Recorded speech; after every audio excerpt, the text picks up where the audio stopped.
ইরানের বিরুদ্ধে আমেরিকার অপারেশন ফিউরি ব্যর্থ। তারপর ডোনাল্ড ট্রাম্প যুদ্ধ থেকে ফিরে এলেন অর্থনৈতিক অবরোধে। ঘোষণা করেছিলেন ডি ডে, ইরানের রোজ কেয়ামত করে দেবেন। এবার রোজ কেয়ামত হয়ে গেছে। ডোনাল্ড ট্রাম্পের পক্ষে আমেরিকার ট্রেজারি সেক্রেটারি গতকাল বেসেন্ট, যাকে আমরা বলছি বেশান, যার কোনো হুঁশ নেই, তিনি কাল ঘোষণা করেছেন অপারেশন ইকোনমিক আউটকাস্ট। ইরানকে নাকি এবার ইকোনমিক বিশ্ব থেকে, অর্থনৈতিক বিশ্ব থেকে পুরোপুরি বিচ্যুত করে দেবে, সমাজচ্যুত করবে। তাই অপারেশন আউটকাস্ট ঘোষণা করেছে কাল আমেরিকার ট্রেজারি সেক্রেটারি। অর্থাৎ সত্যি সত্যি ইরানকে এবার সারা পৃথিবীর সিস্টেম, ইকোনমিক সিস্টেম থেকে নির্বাসন দেওয়ার জন্য গতকাল হুঙ্কার টুঙ্কার দিয়ে আমেরিকা ঘোষণা করেছে এই অভিযান। এখন প্রশ্ন সেই একটাই, আমেরিকা পুরনো পণ্য নতুন কৌটোতে এনে বারবার ইরানকে ভয় দেখাবার চেষ্টা করছে। এবার অন্তত ইরান ভয় করবেই। এবার যে হুমকি দিচ্ছে না ইরানের সর্বোচ্চ ধর্মীয় নেতা, এসে সরাসরি ডোনাল্ড ট্রাম্পের সঙ্গে চুক্তি করতে বাধ্য হবেন, কাজ হচ্ছে না। এখন গতকাল আমেরিকা এই অপারেশন ইকোনমিক আউটকাস্ট ঘোষণা করার আধ ঘন্টা বাদেই চীন পাল্টা হুমকি দিয়ে দিয়েছে যে চীন আমেরিকার কোনো ধমক চমকে মোটেই ভয় পাচ্ছে না। চীন তার নিজের স্বার্থ বজায় রাখতে বদ্ধপরিকর। ফলে এখন যেটা দেখার, আমেরিকা যুক্তরাষ্ট্র শেষ পর্যন্ত যুদ্ধে হারবার পর যে মরিয়া প্রচেষ্টা করছে, কোনোভাবে আমেরিকার সম্মানটুকু বাঁচানো যায় কিনা, সেই সম্মান কিন্তু বাঁচানো যাচ্ছে না। তার অন্যতম বড় কারণ, হরমুজ প্রণালী দিয়ে এখন ইরান মাছি পর্যন্ত ওড়া নিষিদ্ধ করে দিয়েছে। মজার কথা এই যে ইরান তার নিজস্ব যে ভেসেল, সেই ভেসেলকে পর্যন্ত চলাফেরা নিয়ন্ত্রণ করছে হরমুজ প্রণালীতে। ফলে পৃথিবীর কোনো দেশের কোনো জাহাজ কি সামান্য নৌকা পর্যন্ত হরমুজ প্রণালীতে প্রবেশ করা সম্ভব নয়। অথচ ডোনাল্ড ট্রাম্প ঘোষণা করেছেন যে হরমুজ প্রণালী আমেরিকার রাষ্ট্রের অঙ্গ। আর এর মধ্যেই গত 50 বছরের ইতিহাসে আমেরিকার যে তেল সঞ্চয়, আমেরিকায় তেলের মজুত এত নিচে নামেনি, একেবারে তলানিতে এসে পৌঁছেছে। আর মাত্র 41 দিন যাবে যদি মধ্যপ্রাচ্য থেকে তেল আমেরিকা আমদানি করতে না পারে। আর এরপরেও আমেরিকা চেষ্টা করছে ইরানকে ভয় দেখাবার শেষ একটি অস্ত্র ব্যবহার করেছে। ইরানের IRGC অর্থাৎ ইসলামিক রেভলিউশনারি গার্ড কোর, যারা ইরানের এই ইসলামিক শাসন ব্যবস্থাকে বাঁচিয়ে রেখেছে, যে শক্তিশালী সৈন্যবাহিনী, সেই সৈন্যবাহিনীর প্রধান 5 জন কমান্ডারের মাথার দাম ঘোষণা করেছে আমেরিকা। তাদের প্রত্যেকের মাথার দাম হয়েছে 10 মিলিয়ন ইউএসডি। ভারতীয় টাকায় যার পরিমাণ গিয়ে দাঁড়ায় 95 কোটি। শুধু টাকার অঙ্কই শেষ কথা নয়, যদি কেউ আমেরিকার সরকারকে এই সমস্ত কমান্ডারদের বর্তমান ঠিকানা জানায়, তাদেরকে আমেরিকায় বসবাসের ব্যবস্থা করবে, জামাই আদরে নিয়ে রাখবে আমেরিকায়। আমেরিকার সরকারের 3টে গুরুত্বপূর্ণ দপ্তর এই খবর কাল ঘোষণা করেছে। চলুন এবার আমরা বিস্তারিত খবর দেখে নিই।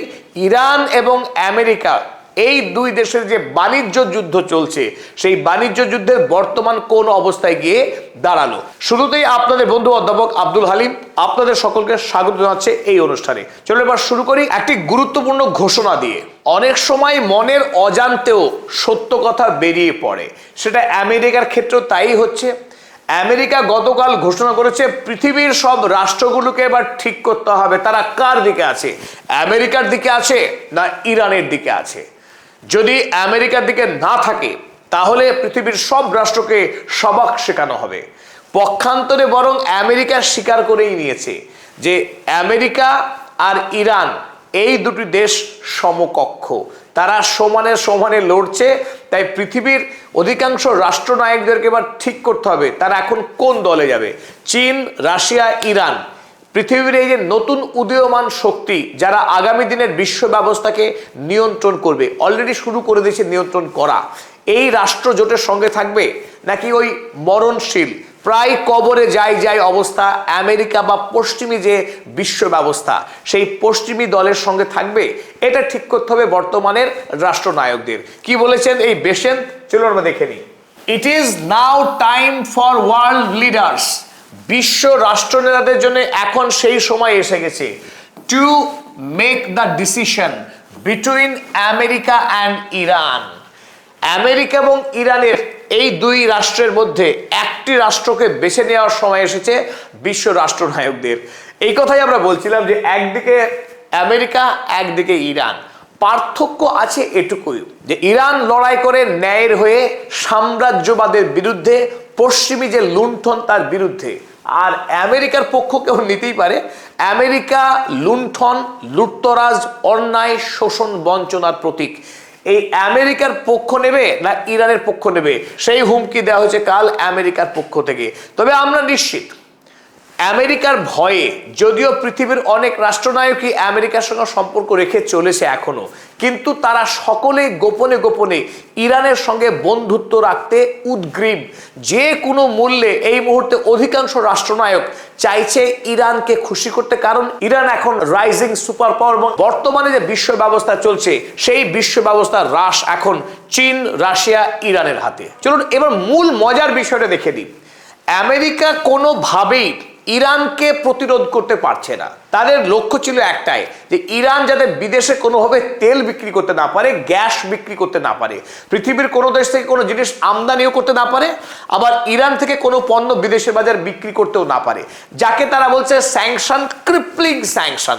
স্যাংশনের অর্থ নিষেধাজ্ঞা, অর্থাৎ ইরান থেকে কোনো জিনিস বেরোবে না, বাইরে থেকে কোনো জিনিস ইরানে আসবে না। এবং আমেরিকার যে ডলার সিস্টেম, সেই ডলার সিস্টেমে কোনোভাবেই ইরানের ঘরে যেন টাকা এসে না ঢোকে। এমনকি পৃথিবীর কোনো কোম্পানি, কোনো সংস্থা যাতে ইরানের হয়ে আমেরিকার সঙ্গে বাণিজ্য না করে, আর সেই বাণিজ্যের খবর যদি আমেরিকার কানে পৌঁছয় বা যদি ধরতে পারে, সেই কোম্পানিকে সঙ্গে সঙ্গে স্যাংশন মেরে দেবে এবং সেই দেশকে সেকেন্ডারি স্যাংশন লাগানো হবে। সেই দেশও পৃথিবীর কোনো দেশের সঙ্গে ব্যবসা করতে পারবে না, তাকে ডলার সিস্টেমের ব্যবস্থা থেকে গলা ধাক্কা দিয়ে বের করে দেবে আমেরিকা। সেই কথাই কাল ঘোষণা করে দেখুন যে প্রথমত আমেরিকার লক্ষ্য, the goal is to target Iran's financial revenues, যে ইরান যেন কোনোভাবেই অর্থ রোজগার করতে না পারে, সে যেন ভিখারি হয়ে অস্ত্র তৈরি না করতে পারে, ধুকে ধুকে মরে।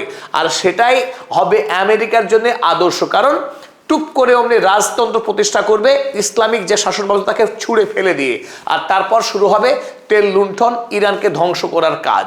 সেটা যেহেতু করতে পারছে না, যেহেতু ইরানের ইসলামিক শাসন ব্যবস্থা আমেরিকার লুণ্ঠনকে লাথি মেরে তাড়িয়ে দিচ্ছে, এই কারণে যত রাগ ইরানের উপরে। তাই তারা এখন বলছে যে any entity that facilitates money laundering on behalf of Iran will be removed from the US dollar system. যে সমস্ত কোম্পানি ইরানের হয়ে ব্যবসা করছে এবং সেই লভ্যাংশ ইরানের ঘরে এসে ঢুকছে, এমন যদি ধরতে পারে আমেরিকা, সেই সমস্ত কোম্পানিকে এই ডলার সিস্টেম থেকে বের করে দেওয়া হবে, এটাই দাবি করেছে আমেরিকার অর্থ দপ্তর। দ্বিতীয়ত ভীষণ মজার যে বিষয়, আমেরিকা তো গত 47 বছর আগেই বের করে দিয়েছে আমেরিকার সুইফট সিস্টেম থেকে। ওই একই ক্যাসেট বারবার বাজায় আমেরিকা। এমনকি ইরান মজাও করেছে এটা নিয়ে, যে আসলে আমেরিকার স্যাংশন বা নিষেধাজ্ঞা হলো সেই জিনিস, একটা সিনেমাকে বারবার দেখা, ওই গল্প ইরানের বহু আগেই পড়া হয়ে গেছে। এখন এই অবস্থায় ডোনাল্ড ট্রাম্প তিনি কি করছেন, এখন তিনি ফোন ঘোরাচ্ছেন পৃথিবীর বিভিন্ন রাষ্ট্রনায়কদেরকে এবং তিনি ফোন করে বলছেন যে কোনোভাবেই ইরানের সঙ্গে বাণিজ্য করা যাবে না, বাণিজ্য করা যাবে না, বাণিজ্য করলে কিন্তু আমরা আপনাদেরকে দেখে দেব। সেই মজার ঘোষণা, Trump is making phone calls to world leaders to cease their interactions with Iran. ইরানের সঙ্গে সব রকম সম্পর্ক ছিন্ন করার আহ্বান জানিয়ে ডোনাল্ড ট্রাম্প এখন ফোন করছেন। তবে মোদ্দা কথা, ওস্তাদের মার শেষ রাতে চীন এত শত কথা বলেনি। আমেরিকার এই প্রেস বিজ্ঞপ্তির ঠিক আধ ঘন্টা পরেই বেজিং থেকে স্পষ্ট ভাষায় জানানো হয়েছে, আমেরিকা যত খুশি হুমকি দিক, তারা তাদের যে বাণিজ্য নীতি এবং চীনের যারা বন্ধু রাষ্ট্র যাদের সঙ্গে তার লেনদেন আছে, সেই সমস্ত বাণিজ্যিক লেনদেন এতটুকু পরিবর্তন করবে না চীন, কারণ তাতে তাদের বাণিজ্য স্বার্থ জড়িয়ে আছে। আমেরিকার ঘোষণা, আমেরিকা দিক, চীন চলবে চীনের পথে। তারা স্পষ্ট জানিয়েছে, China rejects US economic warfare. চীন আমেরিকার এই অর্থনৈতিক যুদ্ধকে প্রত্যাখ্যান করেছে। ভাউস টু প্রোটেক্ট ওন ইন্টারেস্টস। ইরানের সঙ্গে বাণিজ্য বন্ধ করে চীন তার নিজের ক্ষতি করতে প্রস্তুত নয়। অর্থাৎ সোজা কথায় চীন ইরানের সঙ্গে যে বাণিজ্যিক লেনদেন, সেই লেনদেন বন্ধ করছে না, আগামী দিনে সমানভাবে বাণিজ্য চালিয়ে যাবে। জো উখাড় না হে উখাড় লে, ঠিক এই ভঙ্গিমাই আমেরিকাকে বার্তা দিয়েছে চীন। যদি কিছু তার করার থাকে তো করবে, দেখে নেওয়া যাবে সময়। কারণ আমেরিকা যুক্তরাষ্ট্র চীনের উপরে বিপুলভাবে নির্ভরশীল বাণিজ্যের জন্য। চীন অন্তত রেয়ার আর্থ মিনারেলস, এই এমন একটি পদার্থ, এমন একটি বিরল মৃত্তিকা, যে মৃত্তিকা ছাড়া আমেরিকার বড় বড় টেক কোম্পানি, প্রযুক্তি কোম্পানি চলতে পারবে না একদিনও। তাই চীনের সঙ্গে লড়াই করে আমেরিকা খুব বেশি দূর এগোতে পারবে না, সেটা চীন খুব ভালো করেই জানে।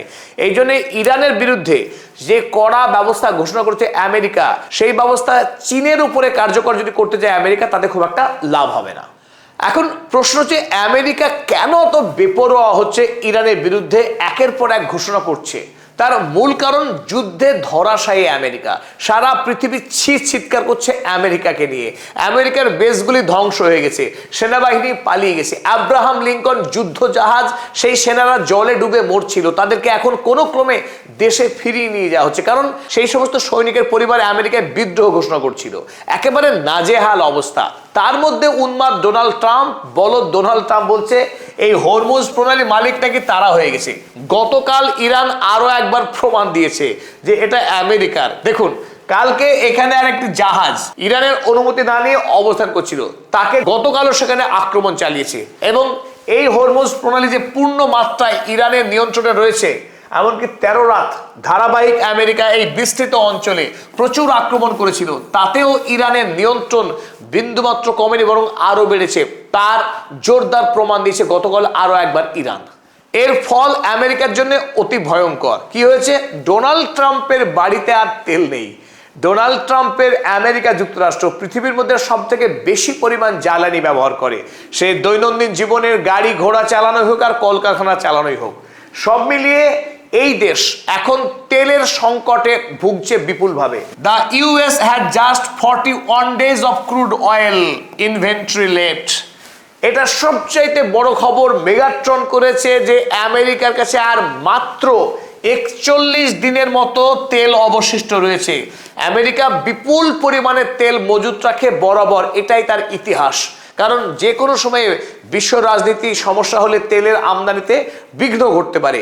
এটাকে মাথায় রেখে আমেরিকা বিপুল পরিমাণের খনিজ তেলের মজুত রাখত দেশের মাটিতে। যেহেতু গত 6 মাস ধরে এই ইরান যুদ্ধের কারণে, ইরানকে হামলা করার কারণে ইরান হরমুজ প্রণালী বন্ধ রেখেছে, আর এই হরমুজ প্রণালী বন্ধ থাকার ফলে আমেরিকায় ভাড়ারের টান পড়ছে, আর মাত্র 41 দিনের তেল মজুত রয়েছে। এবং the lowest level in half a century, যেটা গত 50 বৎসরের মধ্যে এত তলানিতে নামেনি আমেরিকায় তেলের মজুত। তাহলে পৃথিবীর মধ্যে এই মুহূর্তে সবচাইতে বিপদে যে রাষ্ট্র, তার নাম আমেরিকা যুক্তরাষ্ট্র, ইরান নয়। ইরানের সাময়িক অর্থনৈতিক সংকট হবে এটা অবধারিত। ইরান তার জন্য প্রস্তুত আছে, ইরানের জনগণও তার জন্য প্রস্তুত, কিন্তু আমেরিকার জনগণ প্রস্তুত নয়। আমেরিকায় মহা দারিদ্র্য বাড়ছে। আমেরিকায় বর্তমানে 4,70,00,000 মানুষ অনাহারে ভুগছে, হাঙ্গারে ভুগছে।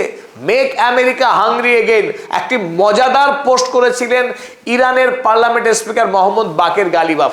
আপনাদের দেখানোর ইচ্ছা আছে সেই পোস্টটি, মেক আমেরিকা হাংরি এগেইন। চলুন আমেরিকাকে আরো একবার ক্ষুধার্ত বানায়। এই Donald Trump make America great again এই প্রচার দিয়ে ক্ষমতায় আসলেও আসলে আমেরিকাকে বানাচ্ছে মহা ক্ষুধার্ত একটা দেশ। আর ইরানের এই ইসলামিক শাসন ব্যবস্থাকে মজবুত করে ধরে রেখে যারা, তার নাম ইসলামিক রেভলিউশনারি গার্ড কোর। এই আইআরজিসির সৈন্যবাহিনীর কারণেই ইরানের সরকার বদলানো সম্ভব হয়নি। এমনকি হরমুজ প্রণালীর নিয়ন্ত্রণ এত যুদ্ধ করেও এতটুকু হেলাতে পারেনি ইরানকে। সুতরাং এখন একটাই ঘোষণা আমেরিকার জন্য বাকি ছিল, সেটা কি? আইআরজিসির এই 5 কমান্ডার কোথায় আছেন, তাদের ঠিকানা হদিশ নিয়ে কোনো তথ্য যদি কেউ দেয়, ইরানের কোনো মানুষ দিতে পারলেই তাদেরকে 10 মিলিয়ন পর্যন্ত পুরস্কার দেওয়া হবে বলে ঘোষণা করা হয়েছে। আর এই খবর দিলে যেহেতু ইরানে তারা ধরা পড়ে যাবে, খুন হয়ে যাবে, তাই তাদেরকে এটাও আশ্বস্ত করা হচ্ছে যে আপনাদের ভয় পাওয়ার কোনো কারণ নেই, শুধু সংবাদ পৌঁছে দেন, আমাদের বিমান আপনাকে তুলে এনে আমেরিকায় বাড়িঘর করে রাজার হালে থাকার ব্যবস্থা করে দেবে। আমেরিকা এত দূর নামতে বাধ্য হচ্ছে যে আমেরিকা অতর্কিতে বিনা প্ররোচনায় ইরানে আক্রমণ করে ইরানের সর্বোচ্চ ধর্মীয় নেতাকে খুন করেছে, ইরানের প্রতিরক্ষা মন্ত্রীকে খুন করেছে, গুরুত্বপূর্ণ একাধিক মন্ত্রীকে খুন করেছে এবং সেই দেশের মিনাব অঞ্চলে 168 জন নিরীহ ছাত্রীকে একদিনে বর্বরোচিতভাবে খুন করেছে। সেই আমেরিকার বিচার কে করে? শক্তির অহংকারে আমেরিকা যে অন্যায় করেছিল তার কোনো বিচার নেই। আইআরজিসি যারা নিজের দেশের সার্বভৌমত্বকে রক্ষা করছে সেই তাদের কমান্ডারদের মাথার দাম ঘোষণা করছে আমেরিকার সরকারি সংস্থা। চলুন দেখে নিই কাদের কাদের নাম উল্লেখ করেছে আমেরিকার এই অফিস। 1 নম্বরে আছে আহমেদ ওয়াহিদি। আহমেদ ওয়াহিদি যিনি বর্তমানে আইআরজিসির কমান্ডার ইন চিফ। তারপরে আছেন আলী আব্দুল্লাহি। আপনারা এই ছবি যেটা দেখছেন এটা আমেরিকার অফিস সরকারিভাবে পোস্ট করেছে। 2 নম্বর আছে আলী আব্দুল্লাহি, তিনি chief of the staff of Khatam al Anbiya. Khatam আল আম্বিয়ার তিনি হেড আলী আব্দুল্লাহি। 3 নম্বরে যিনি আছেন শাহিদ আকাজানি। এই শাহিদ আকাজানি তিনি ইরানের আইআরজিসির এরোস্পেসের কমান্ডার। তারপর 4র্থ যিনি আছেন তিনি আইআরজিসির সাইবার এবং ইলেকট্রনিক কমান্ডার, যিনি সাইবার হেড হিসেবে এত সফল যে আমেরিকার একাধিক জায়গায় জলের কল বন্ধ করে দিয়েছেন। বিভিন্ন অফিসের তথ্য হ্যাক করার ক্ষমতা রাখে তার অফিস, তাই তার উপরে এখন ক্রোধ হয়েছে আমেরিকার। তারপর শেষে যিনি আছেন তিনি হলেন মাজিদ খাদেমি, তিনি হলেন আইআরজিসির ইন্টেলিজেন্স কমান্ডার। এই 5 জনের খবর তারা বর্তমানে কোথায় আছেন এই তথ্য যদি দিতে পারলেই তাকে 10 মিলিয়ন অর্থাৎ ভারতীয় টাকায় 95 কোটি টাকা এবং আমেরিকায় বাস নিশ্চিত হবে। এবং সেই তথ্য যে তারা দিচ্ছে তা সম্পূর্ণরূপে গোপন রাখা হবে বলেও আমেরিকা জানিয়েছে। এবং এই প্রসঙ্গে আপনাদের অনেকে হয়তো জানেন, এই 2026 সালের জানুয়ারি মাসের 8 তারিখে ইরানে পুলিশের সঙ্গে মানুষের বিরাট একটা যুদ্ধ হয়েছিল। সেখানে নাকি ইরান সরকার বিপুল পরিমাণ দেশের মানুষকে খুন করেছিল।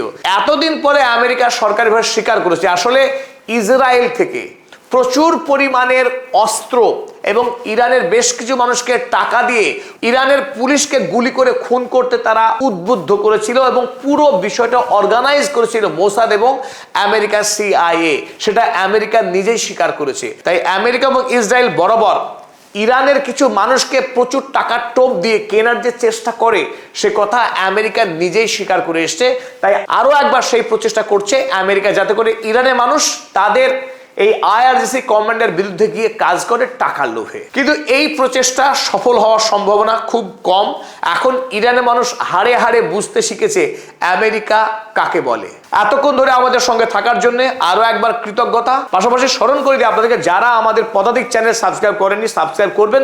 আর অসংখ্য অসাধু মানুষ আমাদের চ্যানেলের ভিডিওকে তারা নিজেদের চ্যানেলে আপলোড করছে, সেই সমস্ত চ্যানেলকে বর্জন করুন। একমাত্র দেখুন পদাতিক।